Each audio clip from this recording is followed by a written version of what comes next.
আসসালামু আলাইকুম ভিউয়ার্স, দেখেন এই বকের বাচ্চাগুলা রেস্কিউ করেছিলাম ছোটকালে। তো দীর্ঘ 2-3 মাস পালার পরে বকগুলা এইরকম হয়েছে।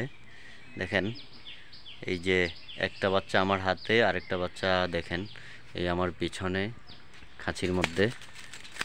এই যে ফালাফালি করে আমার খাঁচির মধ্যে। দেন অনেক বড় হয়েছে। এগুলোর পিছনে অনেক খরচ হয়েছে, মাছ অনেক খাওয়াইছি, খাওয়াই রেস্কিউ করে এরকম বড় করছি। দেখেন কত বড় হয়েছে। তো এখন এই বগাগুলা ছেড়ে দেওয়ার জন্য বের করেছি।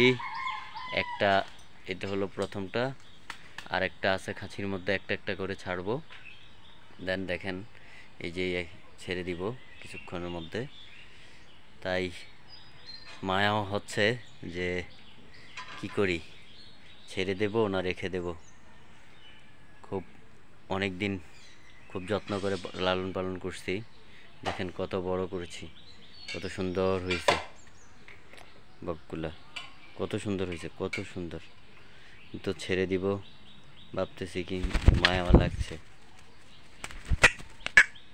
ডাকে মায়া লাগছে। দেখছেন নিজের একদম ছোট্ট ছিল, কোনো পশম ছিল না, বাচ্চারা নিয়ে যাইতেছিল। দেন আমি রেস্কিউ করে রেখে দিয়ে এত বড় করেছি। বকগুলো ছেড়ে দেব, সবাই খুব কষ্ট হচ্ছে। আপনারা কি বলেন কমেন্ট করে একটু জানাবেন, কি ছাড়বো কি ছাড়বো না। তবে তার মধ্যে তো অলরেডি আমি ছেড়েই দেব, আপনারা কমেন্ট করলেও না করলেও তবুও কমেন্ট করবেন যে ছাড়াতে কি ভালো হবে না রেখে দিলে, বন্দির অবস্থায় রেখে দিলে ভালো হবে।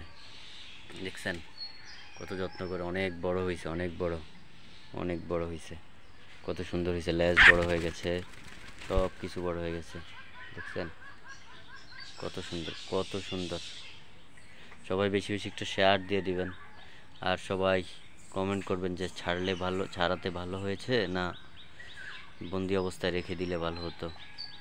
এই যে ছেড়ে দিচ্ছি, সবাই দেখেন, এই যে ছেড়ে দিচ্ছি।